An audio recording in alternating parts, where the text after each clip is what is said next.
Hello? Hello, hello?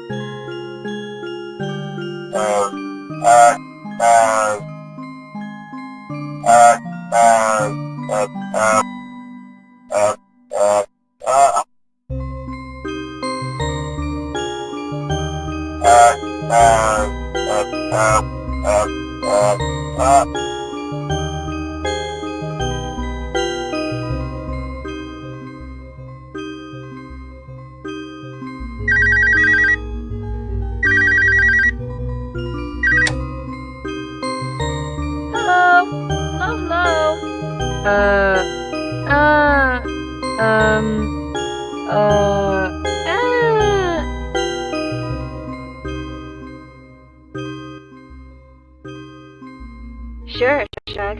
What's up? Sure, of course. I've worked with a good few at this point, huh? Any particular model you have in mind?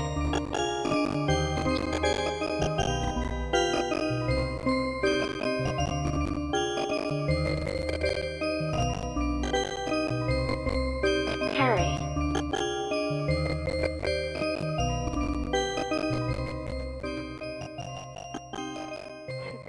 That's Harry, all right. Because, Sugar, that was his alive name. All phonies have alive names. You think I was born a Scotty? My name was Rebecca. I was a hairstylist before I was a phone gal. We all had other lives before this, the length and quality of which varied. Oh boy, he could barely remember it, hun. He's told me a good bit from after he became a phone guy. His responsibilities, having to write company logs after his whole boss died. Hell, he was even put in charge of tracking down a rogue phone guy who was out searching for his lost kid and ended up calling off the search out of pity alone. Harry's a sweet soul. But, well, he's a Generation 1 model, meaning he's a relic from the 1970s. Generation 1 models never remember much from before the phonification process, but Harry has demons, and those inner demons pursue him even now. Some things you just can't leave behind.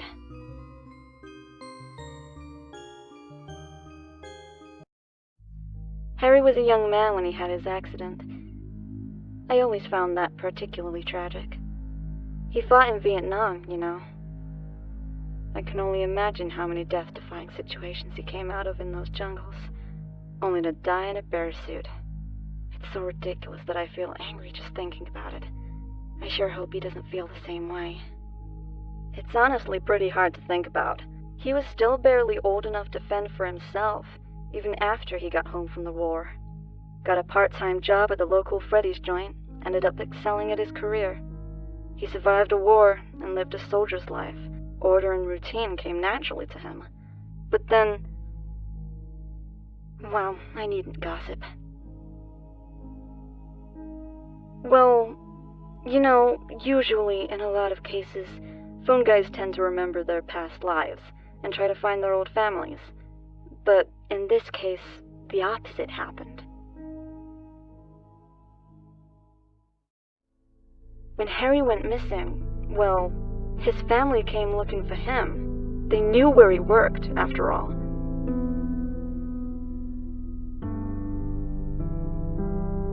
Even with his ridiculous phone head, his mom recognized him instantly. Mother's intuition, I guess. Ran over to him. "Harry, we've been worried sick about you. Take that dumb phone hat off and come home." He had no idea who they were. His mother looked into his eyes, or lack thereof, I suppose, and said his name over and over. He didn't recognize them. He couldn't recognize them. Harry's manager came in at that point, an older model, a guy named Abel, one of the original 5 managers, a real bastard of a boss. He was the second model of phone guy, and it shows. God, he was barely a human at all. When he died in a shooting, Harry took over writing company logs for Fassbender Entertainment, which is why he ended up at the factory with me, since it's basically Fassbender HQ. Sorry, off topic. Anyway, he kicked them off premises and had them removed by police for harassing his staff. Harry just stood there while his own mother was dragged off premises, calling out to him by name. Harry never really opened up much while I knew him, as close as we were. He broke down only once, and when he did, he told me that.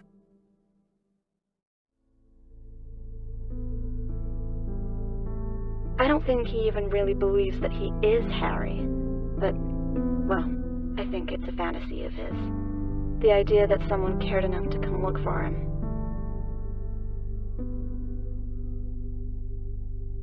It's no problem. Do be kind to Harry, won't you? I wouldn't bring any of this up with him, but, well, just show him that you care, I guess. He needs to know that people, care about him, and Sorry, I gotta go. Take care, sir.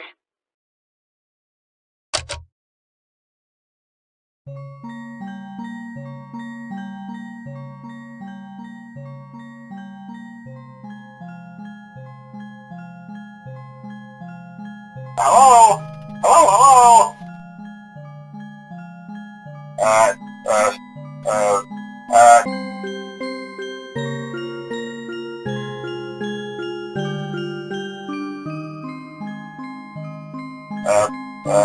uh, uh,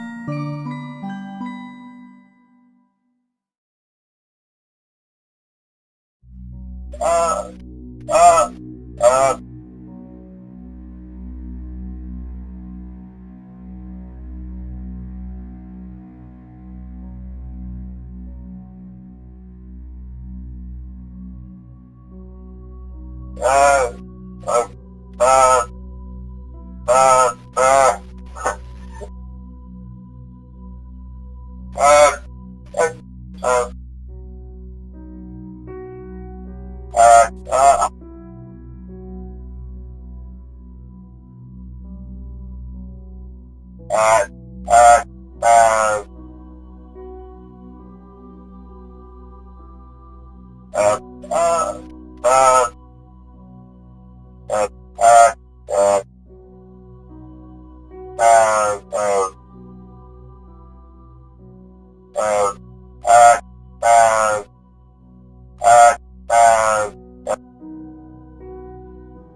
uh,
uh, uh, uh, uh, uh, uh, uh,